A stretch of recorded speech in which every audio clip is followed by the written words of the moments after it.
Hello guys, welcome back to my YouTube channel. चलिए आज बात करते हैं पंजाब और लखनऊ के मैच के बारे में। वैसे तो आप लोगों ने पंजाब की धाकड़ बैटिंग का पूरा मजा लिया होगा।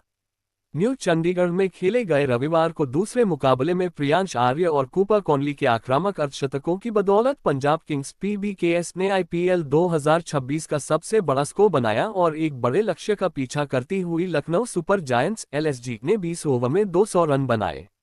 इस सीजन पीबीकेएस अब तक अपराजित है और यह उनकी 5वीं जीत है।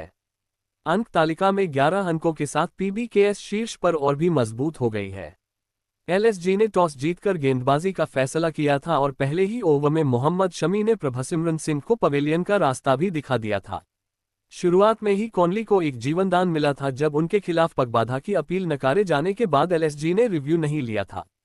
हालांकि कॉनली ने धीमी शुरुआत की थी और पहली 20 गेंदों पर मात्र 15 रन बनाए थे, लेकिन आर्य दूसरे छोर से लगातार आक्रमण कर रहे थे और उन्होंने मात्र 19 गेंदों पर अपना अर्धशतक पूरा किया।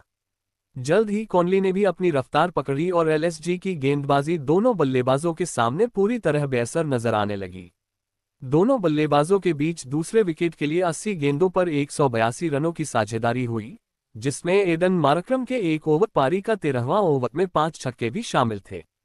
कॉनली 87 के निजी स्कोर पर प्रिंस यादव का शिकार बने और आर्य एम सिद्धार्थ का 93 के निजी स्कोर पर शिकार हुए।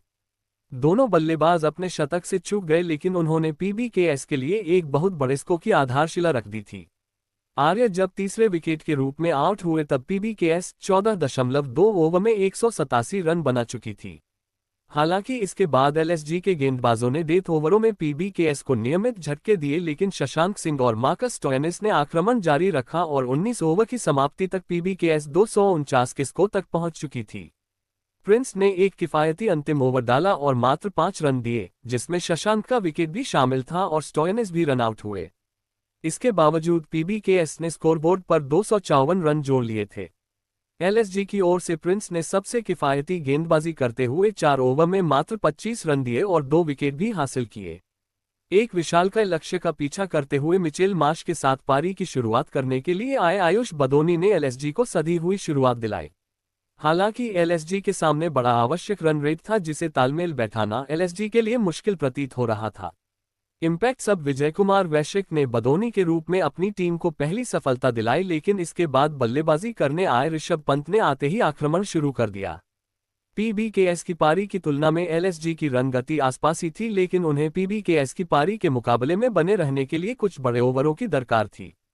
हालांकि पीबीकेएस के गेंदबाजों ने ऐसा नहीं होने दिया और युजवेंद्र चहल ने एलएसजी की पारी को धीमा करने के बाद